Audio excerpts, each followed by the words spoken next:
So what a pleasant surprise.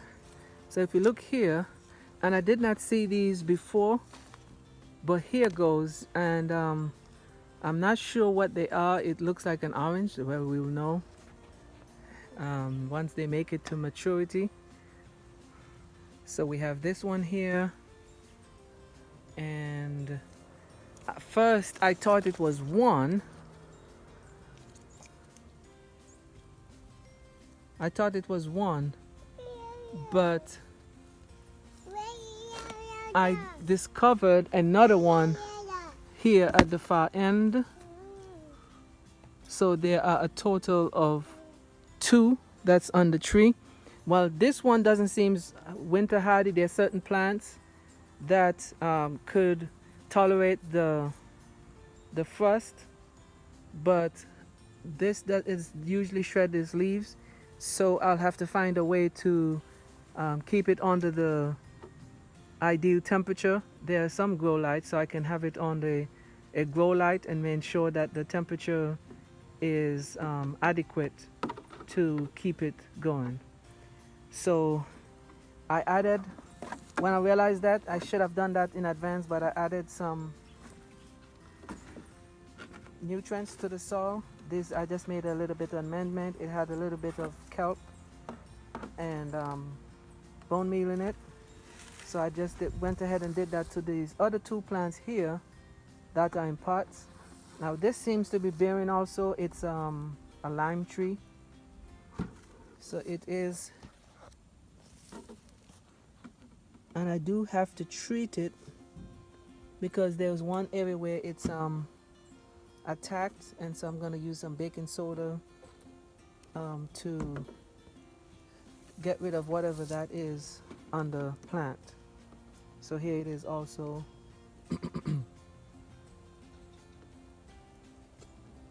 With the bud. Okay, that's better. So this one is also bearing, but this one was not a surprise.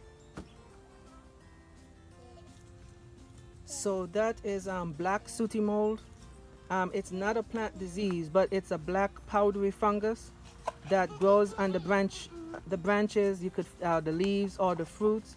Now this is a sign of invasion by insects, harmful insects like aphids. It doesn't necessarily have to be aphids. It could be other insects. But what happens is these feeding insects, when they suck the sap from the plant, they leave the honeydew behind, and in return, that is what formed that black sooty mold. So you can actually see the ants following it because they're attracted to that honeydew. So what I'm going to do today, I'm going to just clean it with some baking soda and apply some insecticidal soap. I'm just going to spray it on to help keep them off of the plant. No, I want this. No, you're right. She needs to leave it. So I'm just, this is not the most efficient way, but I'm just going to brush them off.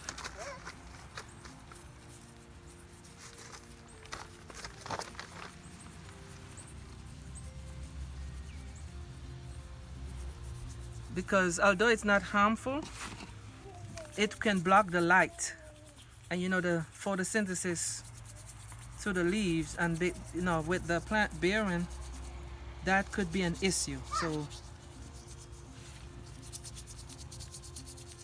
I'm just going to remove as much as I can.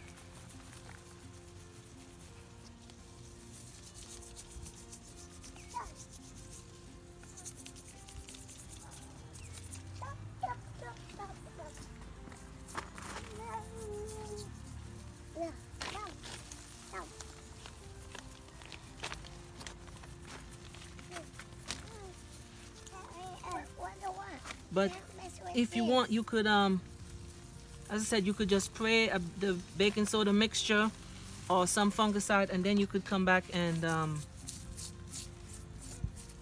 try to remove as much as you could. So there are multiple ways in which it could be done.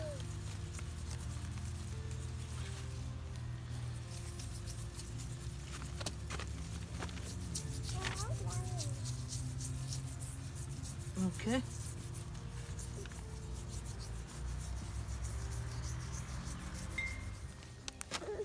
So I did the first cleaning with the baking soda. So it's looking better than than it was before.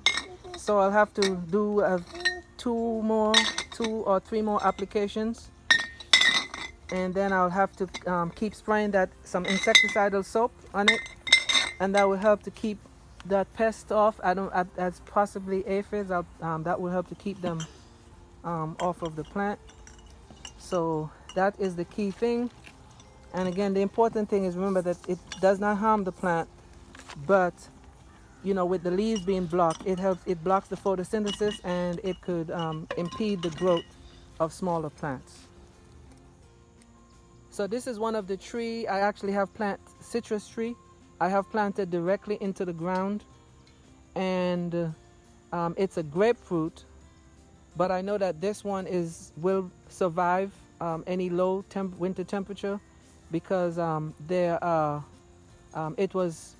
it originated from the parent plant, is grown in this area, and so I know that it will survive.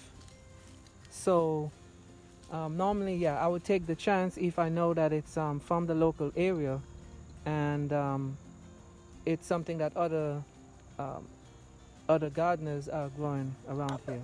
So thank you for watching, and remember to subscribe to the Petersville Farm channel. Thank you.